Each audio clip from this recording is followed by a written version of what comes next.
graduated in September and have recently taken up a post with the National Health Service in Ireland, the HSE, as a primary care psychologist working with children and young people and their families. I suppose there are a number of what I'd call core clinical skills that are really focused on in the course, within your teaching that you then get to develop on placement.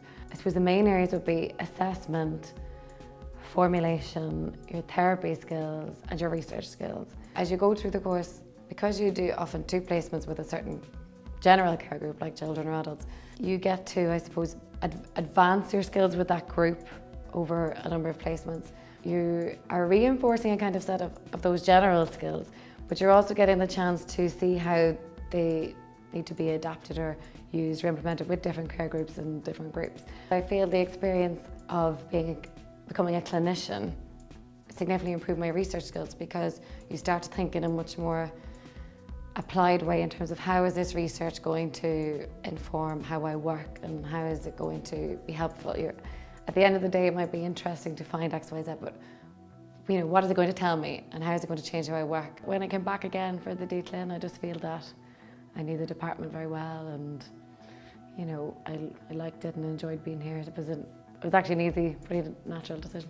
I would have a lot of other interests in terms of sports and socially, and I knew there were a lot of organisations, a lot of groups, a lot of huge sports facilities.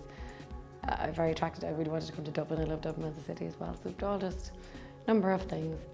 So I'm now working as a staff grade clinical psychologist with a primary care team in County Meath, just on the border with Dublin. And the group that I'm working with at the moment would be children and young people from 0 to 18, and obviously their families and parents. And it's a frontline service, which means we're very linked in with the community. We're usually the first line of referral. It's a very interesting area to work because it's very varied in terms of the age group and the type of difficulties. It might be, a child with behavioural difficulties, or an adolescent with, emerging maybe depressive symptoms or anxiety. My first placement actually would have been in primary care too. So having completed 2.5 years since then, or 5 placements, it's been interesting to come back now and see how much how more comfortable you are and how much more you have to offer. And I suppose it's about we've been very well prepared for the transition in terms of what we might find difficult about that, and what's different about being a psychologist in training and difficult about being a qualified psychologist. But certainly so far it's been quite a positive transition.